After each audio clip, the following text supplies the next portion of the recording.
Bueno, vamos a revisar la última etapa de la respiración aerobia, que es la cadena respiratoria. Tiene varios nombres.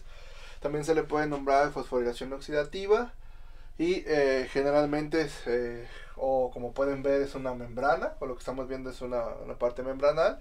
Y es porque si hacemos el dibujito de la mitocondria, pues está sobre la cresta mitocondrial, es la membrana interna, lo que estamos viendo es la membrana interna de la cresta mitocondrial, y es ahí donde se da este proceso. Es el proceso que más energía produce. De hecho, todos los intermedios moleculares, o los intermediarios de las moléculas energéticas, todos los NADs y los FADs vienen aquí a ser canjeados por ATP. Aquí es donde se genera ATP, porque al final de esta parte está la ATPasa, que es una enzima que está incrustada en la membrana de la cresta mitocondrial, y es la que verdaderamente va a producir esos ATPs. Entonces todo inicia, ustedes recuerdan los NADs, bueno, esos NADs tienen que llegar a la membrana, son transportadores de esas cargas negativas y cargas positivas, de cargas de electrones.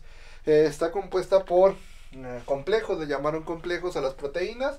Tenemos el complejo 1, el complejo Q, el complejo 2, el complejo 3, el citocromo C, el complejo 4 y la ATPasa. Son los componentes de la cadena respiratoria. También le llaman cadena transportadora de electrones. Ahorita lo van a ver por qué, en cierto sentido. Entonces, vamos a empezar. Todo inicia, pueden iniciar con cualquiera de los dos, pero todo inicia con los NADs. Cuando llegan los NADs,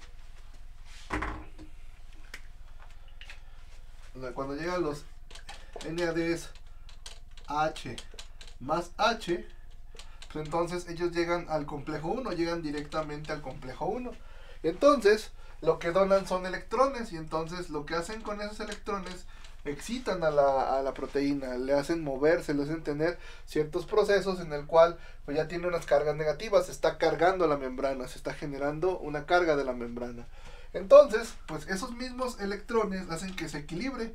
Entonces, necesito dos cargas positivas, entonces se exportan dos cargas positivas para poder hacer el aporte de que está regulada.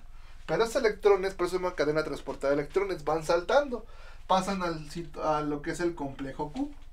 Y en el complejo Q hacen que, como ven, no tienen salida ni entrada, no pueden ir a ninguna parte. Esos electrones siguen ahí, entonces, pero le dan energía para que se mueva, se puede mover. Recordemos que la membrana es fluida, entonces pueden mover ahí las proteínas, y esto hace que se mueve y llegue a lo que es el complejo 2. Y el complejo 2, como también se puede mover a través de la membrana con esa energía, pasa a lo que es el complejo 3.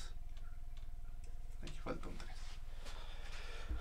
Pasan a lo que es el complejo 3, y pues tenemos ahora sí una diferencia de cargas. Aquí tengo dos cargas negativas y pues no tengo que equilibrar. Entonces, de la parte interna de la mitocondria se exportan otras dos cargas para equilibrar los dos electrones que están ahí. Y esos mismos electrones siguen, porque siguen saltando, van al citocromo C, como está ahí dentro de lo que es el mosaico fluido. Entonces, pues se pueden mover y van hacia lo que es al citocromo número 4. Y en el citocromo número 4, otra vez tengo una diferencia de cargas. Tengo dos cargas negativas, por lo tanto, otra vez tengo que exportar dos cargas positivas. Y ahora sí, pues ¿a dónde lo llevo? Ya no tiene otro conductor que lo lleve a la ATPasa. Entonces, lo que sucede es que por eso es muy importante el oxígeno. Tenemos el oxígeno elemental, y el oxígeno elemental es el aceptor final de los electrones, y entonces llega un momento en el cual el oxígeno empieza a generar o a captar esos electrones. Y es por eso que es muy importante el oxígeno para nuestra respiración, para que esté dentro de él y se pueda capturar esos electrones, captura esas cargas negativas. Pero, si ustedes recuerdan, el transporte membranal, hemos creado un gradiente de concentración. Quiere decir que de este lugar hay más radicales que en este lugar. Y la única manera de regresar de esos radicales es a través de la ATPasa. De hecho, tiene como un mecanismo de dos puntitos, como de doble llave. Y van a regresar en forma de parejas. Entonces, pues regresa la primera parejita. Regresa por la ATPasa. Y cuando regresa por la ATPasa, hace que gire la ATPasa. Y cuando gira la ATPasa, se forma el primer ATP. Y ya formó el primer ATP. Entonces, pues llega otra vez. Se tiene que equilibrar todo, ¿verdad? Esta vuelve para acá. Y otra vez hace que gire la ATPasa. Gira por segunda ocasión. Vuelve a girar la ATPasa por segunda ocasión. Y forma el segundo ATP. Se forma un segundo ATP. Y nos falta que regresen los primeritos, que tardan un poquito más. Otra vez van para acá. Vuelve a regresar y gira otra vez la ATPasa.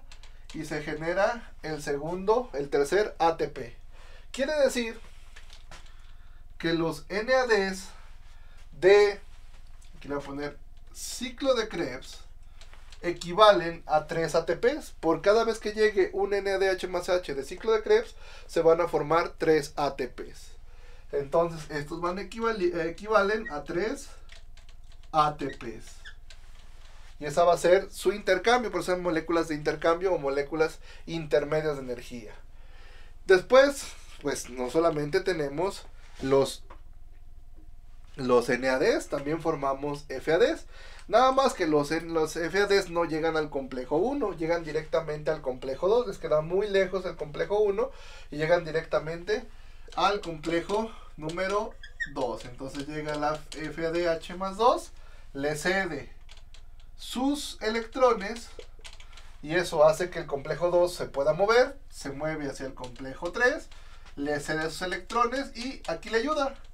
Estos hidrógenos son los que toman para equilibrar cargas, se equilibran las cargas y se exportan los protones o se exportan las cargas positivas.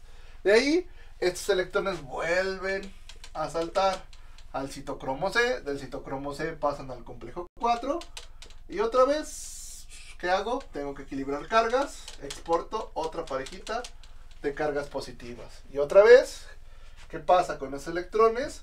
El aceptor, el oxígeno los acepta, se forma el oxígeno molecular. Y otra vez hice un gradiente de concentración, de este lado tengo más, de este lado tengo menos, y entonces como este tengo más, tengo menos, vuelve a regresar, la primera parejita regresa, hace que gire por primera vez el ATP y cuando gira la ATPasa se forma el primer ATP. Nos queda otra parejita, esta parejita vuelve a regresar para que esto se haga de manera equilibrada y otra vez hace que gire otra vez mi ATPasa formando mi segundo ATP. Esto quiere decir que el FAD equivale o se puede intercambiar o cambiar por 2 ATPs o equivale a 2 ATPs. Pero si ustedes recuerdan, en la glucólisis también pudimos obtener unos NADs. De hecho, esos NADs vienen desde el citoplasma y tienen que entrar directamente a la mitocondria. Pero esos NADs, H más H, no son de ciclo de Krebs, son de glucólisis. Y no llegan directamente al complejo 1, llegan directamente al complejo 2. Y hacen lo mismo que el FAD. Esos electrones vuelven a mover al complejo 2, pasan al complejo 3. Tengo esta parejita de electrones, hay una diferencia de cargas. Utilizo los NADs, los exporto, mi parejita de cargas positivas. Después esos electrones van al citocromo C, lo mueven de lugar, lo llevan al citocromo 4 y otra vez el oxígeno acepta esos electrones que vienen de glucólisis y pues como hubo esa carga también tengo que exportar otra vez esa parejita de protones y otra vez hay otra diferencia de gradiente y un gradiente de concentración. Hay más cargas positivas que aquí, entonces tienen que regresar otra vez. Esa parejita regresa por la ATPasa, gira mi ATPasa, forma mi primer ATP, pero ¿qué pasó? Otra vez otra parejita llega y vuelve a girar mi ATPasa y me forma mi segundo ATP. Quiere decir que los NADs H más H de glucólisis equivalen a 2 ATPs.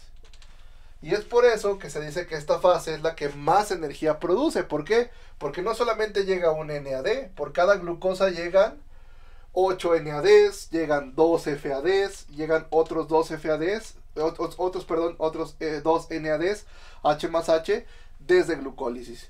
Y entonces es por eso que se dice que es la fase que más produce energía dentro de la fase o dentro del proceso de respiración aerobia. Entonces, volvemos a lo mismo. ¿Cuál es el aporte energético? Que esto es lo que nos interesa, no tan la parte del proceso, para entender cómo se da y por qué respiramos oxígeno. Pues, ¿cuál es el aporte energético de todo esto? ¿Cómo se da el aporte energético de todo esto? Entonces, de ciclo de Krebs le llegan 8 NAD H más H, que decíamos que equivalen a 3 ATPs.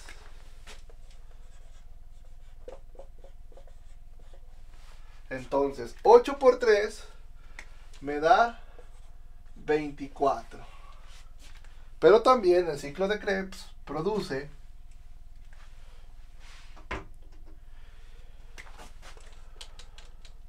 2 FADs que también van a la cadena transportadora. Pero estos 2 ATPs, estos 2 FADs equivalen a 2 ATPs. Quiere decir que 2 por 2 me da la sumatoria de 2 por 2 es igual a 4 ATPs. Y recordemos que vienen desde glucólisis. Vienen 2 NADs H más H, que sabemos que equivalen, ahorita que vimos ese proceso, que equivalen a 2 ATPs. Entonces, 2 por 2 equivale a 4 ATPs. Entonces, hago mi sumatoria. 24 más 4, 28 más 4, 32. Quiere decir que la cadena respiratoria produce 32 ATPs. Ella solita, entonces, quiere decir que cadena respiratoria produce 32 ATPs. Bueno, luego ciclo de Krebs produce 2 ATPs. Y glucólisis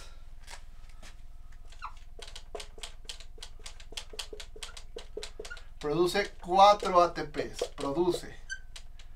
Quiere decir que la cantidad total por cada molécula de glucosa que inicia son 32 más 2, 4, más 4, 38 ATPs que produce.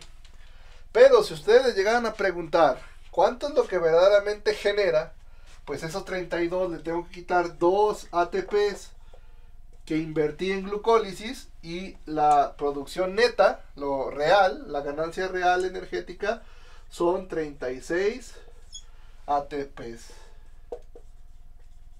La ganancia energética, esto es lo que produce.